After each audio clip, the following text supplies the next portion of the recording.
بسم اللہ الرحمن الرحیم۔ آپ کی خدمت میں یہ سوال اور اس سوال کے ساتھ جو چل رہا تھا اور اسی سوال سے مربوط ہماری گفتگو جاری تھی، آج بھی اسی کے حوالے سے مزید کچھ نکات آپ کی خدمت میں رکھنا چاہتا ہوں۔ دیکھیے، مسلمان بہت ہے، اس وقت 1.5 ارب اس سے زیادہ مسلمان کی تعداد ہے، اور نمازی بہت ہے، لیکن سوال یہ ہے کہ نمازیوں میں اسلام میں سب سے پہلا نمازی کون ہے؟ نمازی کون ہے؟ خب مصلی اول نماز گزار اول کی اہمیت کا اس وقت ہمیں اندازہ ہوتا ہے جب نماز کی اہمیت کا ہمیں اندازہ ہو۔ نماز کیا ہے کہ ہم یہ دیکھیں کہ اس نماز کو سب سے پہلے اسلام کی تاریخ میں پڑھنے والا، عملی جامہ پہنانے والا اور مصلی بننے والا کون ہے کہ ہم جان سکیں۔ نماز عرض کیا الفاظ کا نام نہیں ہے، رکوع اور سجود کا نام نہیں ہے، نماز معانی کی طرف متوجہ ہونے کا نام ہے۔ الفاظ کے پیچھے جو حقیقت ہے، جو روح ہے، اس کو جاننے اور متوجہ ہونے کا نام نماز ہے۔ جب انسان نماز پڑھتا ہے تو اس کو پتہ ہونا چاہیے کہ میں کیا پڑھ رہا ہوں، کیا کر رہا ہوں۔ الفاظ کے ذریعے معنی تک پہنچنا، معنی کے ذریعے حقیقت تک پہنچنا، اور اس کو یہ پتہ چلنا کہ میں اس وقت نماز کی حالت میں کس کے سامنے میں کھڑا ہوں، میرے سامنے کون ہے، مجھے کون دیکھ رہا ہے، مجھے کون سن رہا ہے۔ نماز یعنی متوجہ ہونا کہ میں کس سے گفتگو کر رہا ہوں، نماز یعنی متوجہ ہونا کہ کون میری گفتگو سن رہا ہے، نماز یعنی متوجہ ہونا کہ کون مجھے دیکھ رہا ہے، نماز یعنی پہچاننا کہ کون میرے رکوع کو، میرے سجدے کو، میری قرأت کو، میرے اٹھنے کو، میرے بیٹھنے کو، میرے جھکنے کو، میرے سر تسلیم خم کو، کس کی آنکھوں کے سامنے کون دیکھ رہا ہے۔ متوجہ ہونا، جب انسان متوجہ ہوتا ہے، جب انسان معبود کی کہ جس کے سامنے وہ بے عنوان عبد کھڑا ہے، معرفت پیدا کرے، معبود کی پہچان پیدا کرے، تو معرفت اپنے پیچھے، شناخت اپنے پیچھے محبت لے کر آتی ہے۔ انسان اگر عارف بن جائے نماز کے ذریعے کہ اسے پتہ چلے کہ میں کس کے سامنے کھڑا ہوں، تو معبود اور عبد کے درمیان محبت کا رشتہ پیدا ہوتا ہے۔ جب محبت کا رشتہ پیدا ہو تو محبت بڑھنے کے ساتھ ساتھ محبت کے پیچھے عشق کا رشتہ وجود میں آتا ہے، اور انسان کو پتہ چلتا ہے کہ اس وقت ایک عاشق، ایک محب، ایک عارف اپنے اس معبود کی بارگاہ میں کھڑا ہے جو اس کے لیے محبوب ہے، جو اس کی نگاہ میں معشوق ہے، جو اس کی نگاہ میں سب کچھ ہے۔ اس معبود کی خاطر یہ اب ہر چیز سے، ہر ایک سے ہاتھ اٹھانے کے لیے تیار ہے۔ اس وقت نماز یعنی اس وقت اس عبد نے اپنے آپ کو اس معبود کے اختیار میں دینا جس کے سامنے وہ کھڑا ہے، اور وہ معبود ایسا معبود ہے جو اس کا محبوب ہے، جو اس کا معشوق ہے۔ جب اپنے معبود کو محبوب کی نگاہ سے عبد دیکھتا ہے، معشوق کی نگاہ سے عبد دیکھتا ہے، تو عبد اور معبود کے درمیان جو رشتہ ہے وہ ایک مضبوط رشتہ بن جاتا ہے۔ اب یہ رشتہ نہیں ٹوٹ سکتا ہے۔ دنیا کی کوئی طاقت اس رشتے کو، جو عاشق اور معشوق کے درمیان ہے، جو محب اور محبوب کے درمیان ہے، جو عبد اور معبود کے درمیان ہے، کوئی طاقت اس رشتے کو نہیں توڑ سکتی ہے۔ اور عبد کی نگاہ میں ہے کہ اللہ اکبر کہہ کر اس نے اعتراف کیا کہ میں اس معبود کی بارگاہ میں کھڑا ہوں، اس محبوب کی، اس معشوق کی بارگاہ میں کھڑا ہوں جو سب سے بڑا ہے، سب سے بڑا ہے۔ انسان نماز یعنی متوجہ ہونا، اپنے معبود کی طرف متوجہ ہونا، محبوب اور معشوق کی طرف متوجہ ہونا، اور اس بات کی طرف متوجہ ہو کر جب وہ پڑھے کہ الحمد للہ رب العالمین، تمام تعریفیں اس پالنے والے کے لیے جو عالمین کا پالنے والا ہے، جس کے اختیار میں عالمین ہے،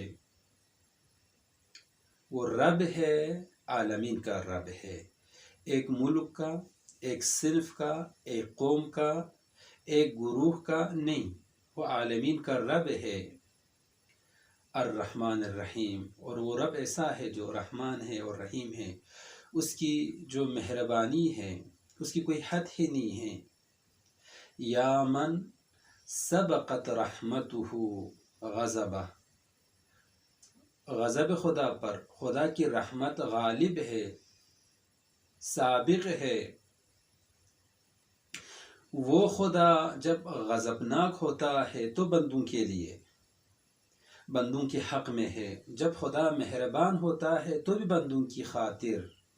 دنیا میں انسان جب غضبناک ہوتا ہے تو اپنے مقاصد کو مد نظر رکھتے ہوئے، مہربانی کا جب مظاہرہ کرتا ہے تو بھی اپنے مقاصد کو مد نظر رکھتے ہوئے، لیکن یہ معبود جس کی بارگاہ میں کھڑا ہوں، جو رب العالمین ہے اور مہربان ہے، رحمان ہے، رحیم ہے، اس کی مہربانی بھی بندوں کے لیے ہے، بندوں کی خاطر ہے۔ خدا کی مہربانی بہت زیادہ ہے، اسی وجہ سے خدا رزق دینے میں، پالنے کے حوالے سے کسی میں نہیں فرق کرتا ہے، خدا کے نہیں فرق پڑتا۔ جس کو میں رزق دے رہا ہوں، جس کو میں پال رہا ہوں، وہ کافر ہے، مشرک ہے، مسلمان ہے، مومن ہے، مخلص ہے، عالم ہے، جاہل ہے، عورت ہے، مرد ہے، کون ہے، کیا ہے، نہیں فرق پڑتا ہے۔ یہ خدا کی مہربانی کا تقاضا ہے۔ جب انسان گنہگار ہوتا ہے، جب انسان گناہ کرتا ہے تو خدا اس سے اپنی بارگاہ سے نہیں نکالتا ہے۔ در واقع یہ گناہ وہ ہے جسے انجام دے کر بندہ اپنے آپ کو بارگاہ خداوندی سے نکالتا ہے، دور کرتا ہے۔ اس کے باوجود خدا اس کے انتظار میں رہتا ہے کہ میرا بندہ آئے، میرا بندہ پلٹے، میرا بندہ لوٹے۔ دنیا میں وہ کون ہے جو بارہا گناہ کرنے کے باوجود گناہگار بندے کے انتظار میں، اس کے لوٹ آنے کے انتظار میں منتظر رہے؟ وہ کون ہے؟ وہ سوائے خدا کی نہیں ہے۔ والدین جس قدر مہربان ہو، بالآخر ایک دن تنگ آ جاتے ہیں، نالاں ہو جاتے ہیں۔ والدین اولاد کے ساتھ اس کا رشتہ ٹوٹ جاتا ہے، لیکن خدا کبھی اپنا رشتہ نہیں توڑنا چاہتا ہے۔ بار بار بندہ گناہ کرے، اس کے باوجود خدا یہ چاہتا ہے کہ یہ بندہ لوٹ آئے، یہ بندہ لوٹ آئے۔ خدا کی مہربانی کا نہیں اندازہ لگا سکتے۔ اس مہربانی وہ بحر بے کراں ہے جس کی گہرائی کا، لمبائی کا، چوڑائی کا ہم نہیں اندازہ لگا سکتے ہیں۔ چونکہ خدا مہربان ہے لذا یا سریع الرضا، خدا اگر غضبناک ہو جائے تو بندہ جب کہیں میرے اللہ، تو خدا راضی ہونے کے لیے بالکل تیار ہے۔ راضی ہونے میں دیر نہیں لگتی ہے، بس یہ ہے کہ بندہ واپس آئے۔ ایک مرتبہ بندہ واپس آ کر لوٹ کر خدا کی طرف نگاہ کرے، خدا بات کرنے کے لیے 24 گھنٹے تیار ہے۔ دیر اگر ہے تو ہماری طرف سے ہے۔ تو انسان کو نماز یعنی متوجہ، پتہ چلے کہ میں اس رب کی بارگاہ میں کھڑا ہوں جو عالمین کا رب ہے، جو مہربان ہے، مالک یوم الدین، اس رب کی بارگاہ میں کھڑا ہوں جو مالک ہے اور جو خالق ہے، دنیا کا مالک ہے، قیامت کا مالک ہے، ہر چیز کا مالک ہے۔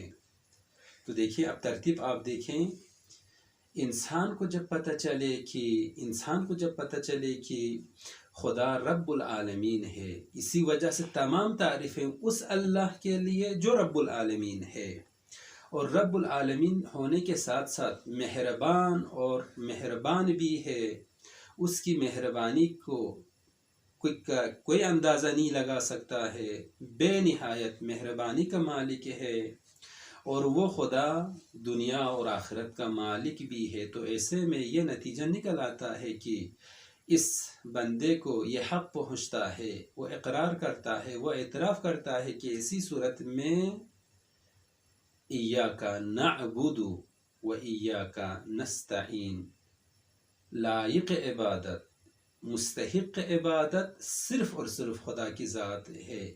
اسی لیے میں صرف اور صرف خدا کی عبادت کرتا ہوں جو رب العالمین ہے، جو الرحمن الرحیم ہے، جو مالک و خالق ہے. بنابراین وہ خدا قابل عبادت ہے، لائق عبادت ہے. اس کائنات میں جو رب ہے، جو رحمان ہے، جو رحیم ہے، جو مالک ہے.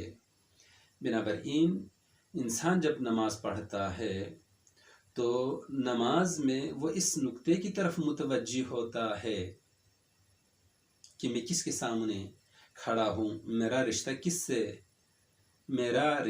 سے بن رہا ہے، میرا رابطہ کس کے ساتھ بن رہا ہے. تو ایسے میں یہ انسان اب شرم کرے گا کہ گناہ کرتے ہوئے اس کو شرم آئے گی، وہ حیا محسوس کرے گا. تو یہ نماز اس کو روکتی ہے فحشاء اور منکر سے. چونکہ نماز اور نماز کے معانی کی طرف، نماز کی حقیقت کی طرف متوجہ ہو کر یہ انسان خدا کی طرف متوجہ ہوتا ہے، اور اپنے آپ کو خدا کے سامنے جب دیکھتا ہے تو گناہ کرتے ہوئے وہ شرم محسوس کرتا ہے. اس طرح کی نماز، اور اس نماز کو تاریخ اسلام میں نماز پڑھنے والوں کی دنیا میں سب سے پہلا شخص جس نے نماز پڑھی وہ امیر المؤمنین کی ذات ہے. وصلی اللہ علی سیدنا محمد و آلہ الطاہرین.